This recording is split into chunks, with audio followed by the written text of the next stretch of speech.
प्रभु की स्तुति। आप इस चैनल को रोजाना सुनकर 1 साल में बाइबल पढ़ सकते हैं। Please subscribe and support. आज के बाइबल अध्याय अब Amazon music, tune in, Spotify और यूट्यूब म्यूजिक में उपलब्ध है। Please follow it. उत्पत्ति अध्याय 45। उत्पत्ति अध्याय 45। तब यूसुफ उन सब के सामने जो उसके आसपास खड़े थे अपने को और रोक न सका और पुकार के कहा, मेरे आसपास के सब लोगों को बाहर कर दो। भाइयों के सामने अपने को प्रकट करते के समय यूसुफ के संग और कोई न रहा। तब वह चिल्ला चिल्ला कर रोने लगा और मिस्रियों ने सुना और फिरौन के घर के लोगों को भी इसका समाचार मिला। तब यूसुफ अपने भाइयों से कहने लगा, मैं यूसुफ हूँ, क्या मेरा पिता अब तक जीवित है? उसका उत्तर उसके भाई न दे सके, क्योंकि वे उसके सामने घबरा गए थे। फिर यूसुफ ने अपने भाइयों से कहा, मेरे निकट आओ। यह सुनकर वे निकट गए। फिर उसने कहा, मैं तुम्हारा भाई यूसुफ हूँ, जिसको तुमने मिस्र आनेहारों के हाथ बेच डाला था। अब तुम लोग मत पछताओ और तुमने जो मुझे यहाँ बेच डाला उससे उदास मत हो, क्योंकि परमेश्वर ने तुम्हारे प्राणों को बचाने के लिए मुझे आगे भेज दिया है। क्योंकि अब 2 वर्ष से इस देश में अकाल है और अब 5 वर्ष और भी ऐसे ही होंगे कि उसमें न तो हल चलेगा और न अन्न काटा जाएगा। सो परमेश्वर ने मुझे तुम्हारे आगे इसीलिए भेजा कि तुम पृथ्वी पर जीवित रहो और तुम्हारे प्राणों के बचने से तुम्हारा वंश बढ़े। इस रीति अब तुम मुझको यहाँ पर भेजने वाले तुम नहीं, परमेश्वर ही ठहरा। और उसी ने मुझे फिरौन का पिता सा और उसके सारे घर का स्वामी और सारे मिस्र देश का प्रभु ठहरा दिया है। सो शीघ्र मेरे पिता के पास जाकर कहो, तेरा पुत्र यूसुफ इस प्रकार कहता है कि परमेश्वर ने मुझे सारे मिस्र का स्वामी ठहराया है, इसलिए तू मेरे पास बिना विलंब किए चला आ, और तेरा निवास गोशेन देश में होगा, और तू बेटे पोतों, भेड़ बकरियों, गाय बैलों और अपने सब कुछ समेत मेरे निकट रहेगा। और अकाल के जो 5 वर्ष और होंगे उनमें मैं वही तेरा पालन पोषण करूंगा। ऐसा न हो कि तू और तेरा घराना वरन जितने तेरे संग हैं सो भूखों मरे। और तुम अपनी आंखों से देखते हो और मेरा भाई बिन्यामीन भी अपनी आंखों से देखता है कि जो हमसे बातें कर रहा है सो यूसुफ है। और तुम मेरे सब विभव का जो मिस्र में है और जो कुछ तुमने देखा है उस सब का मेरे पिता से वर्णन करना और तुरंत मेरे पिता को यहाँ ले आना। और वह अपने भाई बिन्यामीन के गले से लिपट कर रोया और बिन्यामीन भी उसके गले से लिपट कर रोया। तब वह अपने सब भाइयों को चूमकर उनसे मिलकर रोया और इसके पश्चात उसके भाई उससे बातें करने लगे। इस बात की चर्चा कि यूसुफ के भाई आए हैं फिरौन के भवन तक पहुंच गई और इससे फिरौन और उसके कर्मचारी प्रसन्न हुए। सो फिरौन ने यूसुफ से कहा, अपने भाइयों से कहा कि एक काम करो, अपने पशुओं को लाद कर कनान देश में चले जाओ और अपने पिता और अपने अपने घर के लोगों को लेकर मेरे पास आओ, और मिस्र देश में जो कुछ अच्छे से अच्छा है वह मैं तुम्हें दूंगा और तुम्हें देश के उत्तम से उत्तम पदार्थ खाने को मिलेंगे। और तुझे आज्ञा मिली है, तुम एक काम करो कि मिस्र देश से अपने बाल बच्चों और स्त्रियों के लिए गाड़ियां ले जाओ और अपने पिता को ले आओ और अपनी सामग्री का मोह न करना, क्योंकि सारे मिस्र देश में जो कुछ अच्छे से अच्छा है सो तुम्हारा है। और इस्राएल के पुत्रों ने वैसा ही किया और यूसुफ ने फिरौन की मान के उन्हें गाड़ियां दी और मार्ग के लिए सीधा भी दिया। उनमें से एक एक जन को तो उसने एक एक जोड़ा वस्त्र भी दिया, और बिन्यामीन को 300 रुपए के टुकड़े और 5 जोड़े वस्त्र दिए। और अपने पिता के पास उसने जो भेजा वह यह है, अर्थात मिस्र की अच्छी वस्तुओं में से लदे हुए 10 गधे और अन्न और रोटी, और उसके पिता के मार्ग के लिए भोजन वस्तु से लदी हुई 10 गधिया। और उसने अपने भाइयों को विदा किया और वे चल दिए। और उसने उनसे कहा, मार्ग में कहीं झगड़ा न करना। फिर मिस्र से चलकर वे कनान देश में अपने पिता याकूब के पास पहुंचे, और उससे यह वर्णन किया कि यूसुफ अब तक जीवित है और सारे मिस्र देश पर प्रभुता वही करता है। पर उसने उनकी प्रतीति न की और वह अपने आपे में न रहा। तब उन्होंने अपने पिता याकूब से यूसुफ की सारी बातें जो उसने उनसे कही थी कह दी। जब उसने उन गाड़ियों को देखा जो यूसुफ ने उसके लिए आने के लिए भेजी थी, तब उसका चित्त स्थिर हो गया। और इस्राएल ने कहा, बस मेरा पुत्र यूसुफ अब तक जीवित है, मैं अपनी मृत्यु से पहले जाकर उसको देखूंगा। उत्पत्ति अध्याय 46। उत्पत्ति अध्याय 46। तब इस्राएल अपना सब कुछ लेकर कूच करके बेरशेबा को गया और वहां अपने पिता इसहाक के परमेश्वर को बलिदान चढ़ाए। तब परमेश्वर ने इस्राएल से रात को दर्शन में कहा, हे याकूब, हे याकूब। उसने कहा, क्या आज्ञा? उसने कहा, मैं परमेश्वर तेरे पिता का परमेश्वर हूं। तू मिस्र में जाने से मत डर, क्योंकि मैं तुझसे वहां एक बड़ी जाति बनाऊंगा। मैं तेरे संग संग मिस्र को चलता हूं, और मैं तुझे वहां से फिर निश्चय ले आऊंगा। और यूसुफ अपना हाथ तेरी आंखों पर लगाएगा। तब याकूब बेरशेबा से चला, और इस्राएल के पुत्र अपने पिता याकूब और अपने बाल बच्चों और स्त्रियों को उन गाड़ियों पर जो फिरौन ने उनके लिए आने के लिए भेजी थी चढ़ाकर चल पड़े। और वे अपनी भेड़ बकरी, गाय बैल और कनान देश में अपने इकट्ठा किए हुए सारे धन को लेकर मिस्र में आए। और याकूब अपने बेटे बेटियों, पोते पोतियों, निदान अपने वंश भर को अपने संग मिस्र में ले आया। याकूब के साथ जो इस्राएली अर्थात उसके बेटे, पोते आदि मिस्र में आए, उनके नाम ये है। याकूब का जेठा तो रूबेन था, और रूबेन के पुत्र हनोक, पल्लू, हेस्रोन और कर्मी थे। और शिमोन के पुत्र यमूएल, यामीन, ओहद, याकिन, सोहर और एक कनानी स्त्री से जन्मा हुआ शाऊल भी था। और लेवी के पुत्र गेर्शोन, कहात और मरारी थे। और यहूदा के एर, ओनान, शेला, पेरेस और जेरह नाम पुत्र हुए। पर एर और ओनान कनान देश में मर गए थे। और पेरेस के पुत्र हेस्रोन और हामुएल थे। और इस्साकार के पुत्र तोला, पुब्बा, योब और शिम्रोन थे। और जुबुलून के पुत्र सेरेद, एलोन, यहलेल थे। लिया के पुत्र जो याकूब से पदनराम में उत्पन्न हुए थे, उनके बेटे पोते यही थे। और इनसे अधिक उसने उसके साथ एक बेटी दीना को भी जन्म दिया। यहाँ तक तो याकूब के सब वंश वाले 33 प्राणी हुए।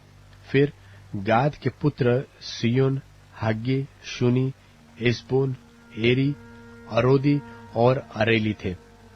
और आशेर के पुत्र इम्ना, इश्वा, इसवी और बरिया थे। और उनकी बहिन सेरह थी। और बरिया के पुत्र हेबेर और मलकीएल थे। जिल्पा जिसे लाबान ने अपनी बेटी लिया को दिया था, उसके बेटे पोते आदि यही थे। सो उसके द्वारा याकूब के 16 प्राणी उत्पन्न हुए। फिर याकूब की पत्नी राहेल के पुत्र यूसुफ और बन्यामीन थे। और मिस्र देश में ओन के याजक पोतीपेरा की बेटी आसनत से यूसुफ के ये 2 पुत्र उत्पन्न हुए, अर्थात मनश्शे और एप्रेम। और बिन्यामीन के पुत्र बेला, बेकेर, अश्पेल, गेरा, नामान, एही, रोश, मुप्पीम, हुप्पीम और आर्द थे। और राहेल के पुत्र जो याकूब से उत्पन्न हुए, उनके ये ही पुत्र थे। उसके ये सब बेटे पोते 14 प्राणी हुए। फिर दान का पुत्र हुशीम था, और नप्ताली के पुत्र यहसेल, गुनी, सेसेर और शिल्लेम थे। बिल्हा, जिसे लाबान ने अपनी बेटी राहेल को दिया, उसके बेटे पोते यही है। उसके द्वारा याकूब के वंश में 7 प्राणी हुए। याकूब के निज वंश के जो प्राणी मिस्र में आए, वे उनकी बहुओं को छोड़ सब मिलकर 66 प्राणी हुए।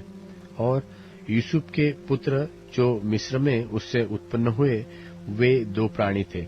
इस प्रकार याकूब के घराने के जो प्राणी मिस्र में आए, सो सब मिलकर 70 हुए। फिर उसने यहूदा को अपने आगे यूसुफ के पास भेज दिया कि वह उसको गोशेन का मार्ग दिखाए, और वे गोशेन देश में आए। तब यूसुफ अपना रथ जुतवाकर अपने पिता इस्राएल से भेंट करने के लिए गोशेन देश को गया, और उससे भेंट करके उसके गले लिपटा, और कुछ देर तक उसके गले से लिपटा हुआ रोता रहा। तब इस्राएल ने यूसुफ से कहा, मैं अब मरने से भी प्रसन्न हूँ, क्योंकि तुझे जीवित पाया और तेरा मुंह देख लिया।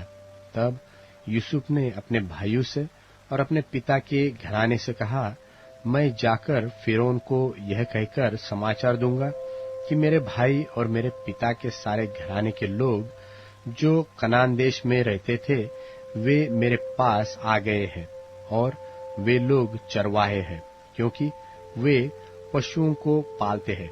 इसलिए वे अपनी भेड़ बकरी, गाय बैल और जो कुछ उनका है सब ले आए हैं। जब फिरौन तुझको बुला के पूछे कि तुम्हारा उद्यम क्या है, तब यह कहना कि तेरे दास लड़कपन से लेकर आज तक पशुओं को पालते आए हैं, वरन हमारे पुरखा भी ऐसा ही करते थे। इससे तुम गोशेन देश में रहने पाओगे, क्योंकि सब चरवाहों से मिस्री लोग घृणा करते हैं। मरकुस रचित सुसमाचार 15वां अध्याय। और भोर होते ही तुरंत महायाजकों और पुरनियों और शास्त्रियों ने वरन सारी महासभा ने सलाह करके यीशु को बंधवाया और उसे ले जाकर पिलातुस के हाथ सौंप दिया। और पिलातुस ने उससे पूछा, क्या तू यहूदियों का राजा है? उसने उसको उत्तर दिया कि तू आप ही कह रहा है। और महायाजक उस पर बहुत बातों का दोष लगा रहे थे। पिलातुस ने उससे फिर पूछा, क्या तू कुछ उत्तर नहीं देता? देख, ये तुझ पर कितनी बातों का दोष लगाते हैं। यीशु ने फिर कुछ उत्तर नहीं दिया, यहां तक कि पिलातुस को बड़ा आश्चर्य हुआ। और वह उस पर्व में किसी एक बंधुए को जिसे वे चाहते थे उनके लिए छोड़ दिया करता था। और बरअब्बा नाम का एक मनुष्य उन बलवाइयों के साथ बंधुआ था जिन्होंने बलवे में हत्या की थी। और भीड़ ऊपर जाकर उससे विनती करने लगी कि जैसा तू हमारे लिए करता आया है वैसा ही कर। पिलातुस ने उनको यह उत्तर दिया, क्या तुम चाहते हो कि मैं तुम्हारे लिए यहूदियों के राजा को छोड़ दूं? क्योंकि वह जानता था कि महायाजकों ने उसे डाह से पकड़वाया था। परंतु महायाजकों ने लोगों को उभारा कि वह बरअब्बा ही को उनके लिए छोड़ दे। यह सुन पिलातुस ने उनसे फिर पूछा, तो जिसे तुम यहूदियों का राजा कहते हो उसको मैं क्या करूं? वे फिर चिल्लाए कि उसे क्रूस पर चढ़ा दे। पिलातुस ने उनसे कहा, क्यों? इसने क्या बुराई की है? परंतु वे और भी चिल्लाए कि उसे क्रूस पर चढ़ा दे। तब पिलातुस ने भीड़ को प्रसन्न करने की इच्छा से बरअब्बा को उनके लिए छोड़ दिया और यीशु को कोड़े लगवाकर सौंप दिया कि क्रूस पर चढ़ाया जाए। और सिपाही उसे किले के भीतर के आंगन में ले गए, जो प्रिटोरियन कहलाता है, और सारी पलटन को बुला लाए। और उन्होंने उसे बैजनी वस्त्र पहनाया और कांटों का मुकुट गूंथकर उसके सिर पर रखा, और यह कहकर उसे नमस्कार करने लगे कि हे यहूदियों के राजा, नमस्कार। और वे उसके सिर पर सरकंडे मारते और उस पर थूकते और घुटने टेक कर उसे प्रणाम करते रहे। और जब वे उसका ठट्ठा कर चुके तो उस पर से बैंजनी वस्त्र उतारकर उसी के कपड़े पहनाए और तब उसे क्रूस पर चढ़ाने के लिए बाहर ले गए। और सिकंदर और रूफुस का पिता शमौन नाम एक कुरेनी मनुष्य जो गांव से आ रहा था उधर से निकला। उन्होंने उसे बेगार में पकड़ा कि उसका क्रूस उठा ले चले, और वे उसे गुलगुता नाम जगह पर, जिसका अर्थ खोपड़ी की जगह है, लाए और उसे मुर्र मिला हुआ दाखरस देने लगे, परंतु उसने नहीं लिया। तब उन्होंने उसको क्रूस पर चढ़ाया और उसके कपड़ों पर चिट्ठियां डालकर कि किसको क्या मिले उन्हें बांट लिया। और पहर दिन चढ़ा था जब उन्होंने उसको क्रूस पर चढ़ाया, और उसका दोष पत्र लिखकर उसके ऊपर लगा दिया गया कि यहूदियों का राजा। और उन्होंने उसके साथ 2 डाकू, एक उसकी दाहिनी और एक उसकी बाईं ओर क्रूस पर चढ़ाए। तब धर्मशास्त्र का वह वचन कि वह अपराधियों के संग गिना गया पूरा हुआ। और मार्ग में जाने वाले सिर हिला हिलाकर और यह कहकर उसकी निंदा करते थे कि वाह, मंदिर के ढाने वाले और 3 दिन में बनाने वाले, क्रूस पर से उतरकर अपने आप को बचा ले। इसी रीति से महायाजक भी शास्त्रियों समेत आपस में ठट्ठे से कहते थे कि इसने औरों को बचाया और अपने को नहीं बचा सकता। इस्राएल का राजा मसीह अब क्रूस पर से उतर आए कि हम देखकर विश्वास करें। और जो उसके साथ क्रूसों पर चढ़ाए गए थे वे भी उसकी निंदा करते थे। और दोपहर होने पर सारे देश में अंधियारा छा गया और तीसरे पहर तक रहा। तीसरे पहर यीशु ने बड़े शब्द से पुकार कर कहा, इलोई इलोई लमा शबक्तनी, जिसका अर्थ यह है, हे मेरे परमेश्वर, हे मेरे परमेश्वर, तूने मुझे क्यों छोड़ दिया।